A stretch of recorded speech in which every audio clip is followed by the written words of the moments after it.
As the old man kills one of the pawns in the game, the man who is in the pawn's place is stabbed and killed. He takes the knife out of the man's body. After the man takes his last breath, the players around him walk away. Hi. Today, I'm going to explain a Japanese psychological short thriller film.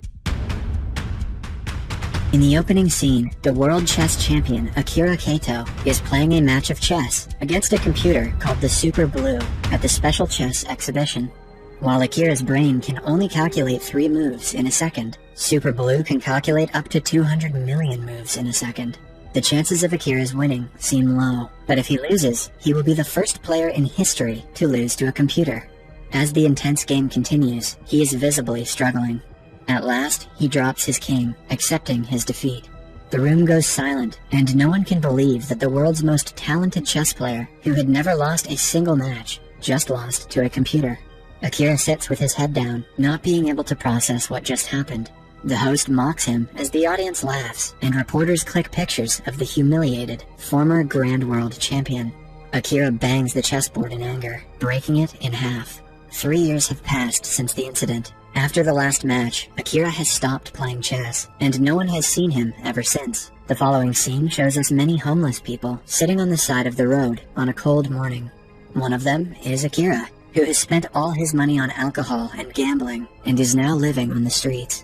A fancy car stops by them, and 2 men in black suits step out of it. They forcefully pick up Akira and drive him away. He is taken to a mansion where he is welcomed by a wealthy old man. The man reveals that he knows who Akira is, which is surprising considering he has changed his name and identity entirely. When Akira inquires about who he is, the man says it isn't important. He simply wants to play a game of chess with Akira. He reveals a chessboard on the table, which makes Akira almost puke. He composes himself and makes an excuse, but the truth is that the thought of chess makes him sick at this point in his life. He turns away from the chessboard, not being able to look at it. Akira is the sorest loser in history. The old man says he lost a lot of money betting on Akira's last match. Since Akira doesn't have even a single penny, the man wants him to play a game to compensate for his loss. Akira is unsure about the man's actual intention, but he knows he doesn't want to do any business with him. To get out of the situation, he bluntly tells the man that he doesn't play chess anymore. Moreover, he doesn't want to be a millionaire's plaything. The man picks up the king on Akira's side and says that he has lost without even playing. This reminds Akira of his last defeat, which makes him furious. He stops the man and asks him to move his pawn instead. Satisfied that he has finally persuaded Akira, the old man plays his move. However, Akira refuses to turn towards the chessboard or touch the pieces. Without even looking, he tells the man to move all of his pieces, confident that he will win the game anyway. We notice that the old man is wearing an earpiece and talking to someone while playing. Akira walks to the window where he sees a group of men downstairs wearing white and black clothes and facing each other. The pattern they are standing in is exactly the same as the pattern on the chessboard right now. As the old man kills one of the pawns in the game, the man who is in the pawn's place is stabbed and killed. Akira freezes in shock at what he has just witnessed. He asks the man if this is some kind of joke. The man says that the pawns are mere soldiers, so he shouldn't be sad about one's death. Akira runs downstairs to check the dead person for himself, and finds him on the ground while the other players stand still in their places. He takes the knife out of the man's body and sees that he is still alive. Even on the verge of death, the man smiles and asks Akira what his next move is. After the man takes his last breath, the players around him walk away, leaving Akira with a knife and a dead body in the middle of the street. A woman sees him in the position and assumes that he killed the person. Akira freaks out and retreats, stating that it wasn't him. In the following scene, he is at his former doctor, Saiichi Tomoda's office. The doctor is surprised to see him after so many years. He and Akira's wife, Kumi Kato, have been looking for Akira for the past 3 years. A flashback from 3 years ago shows us that after losing the game with Super Blue, Akira had lost the will to live. He used to get nightmares of chess pieces trying to kill him. The nightmares turned into hallucinations, which made his health even worse. He had always compared his life to a game of chess, and his wife was the queen. So, when he lost the match, he left his queen, believing he didn't deserve her anymore.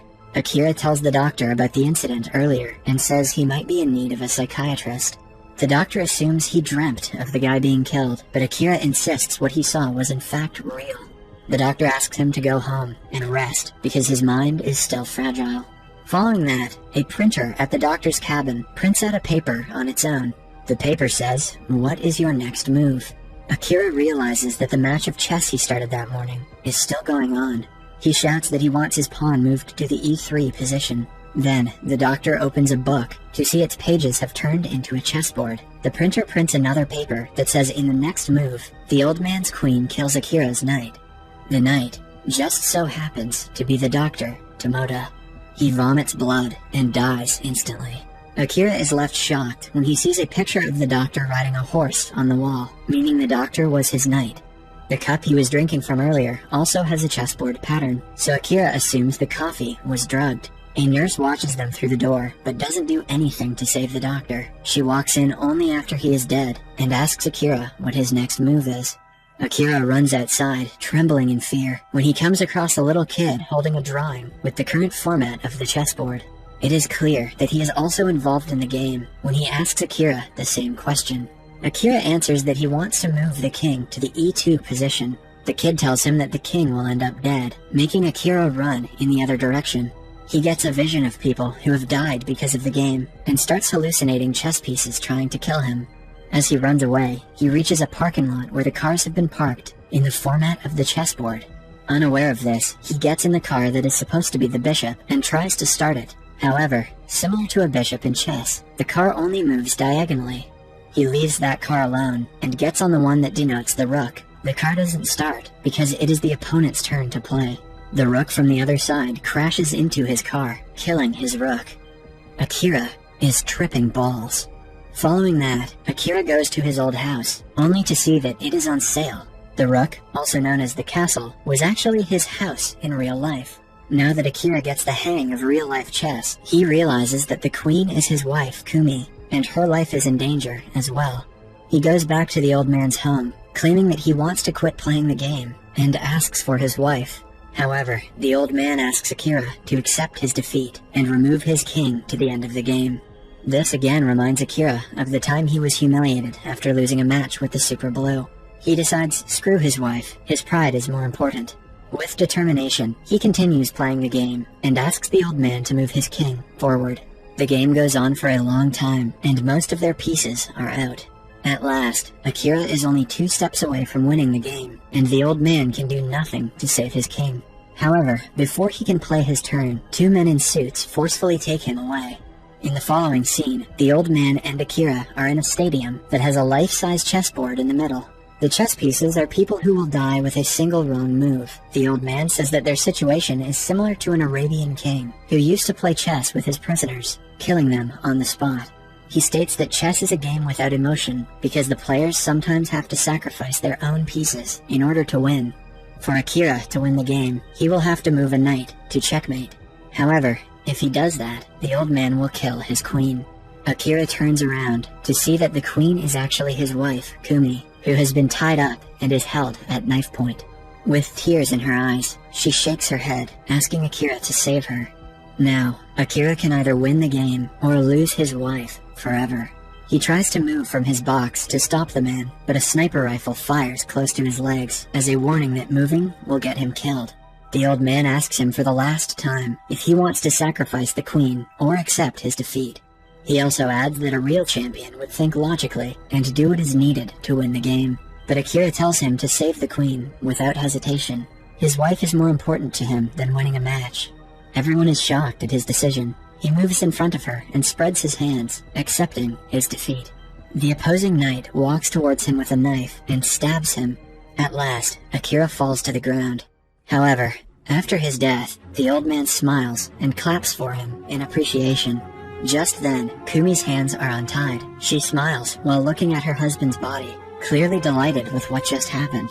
More surprisingly, the man who died in the first round, Dr. Tomoda, the nurse, and everyone else that Akira met during the game arrives at the arena while clapping for him.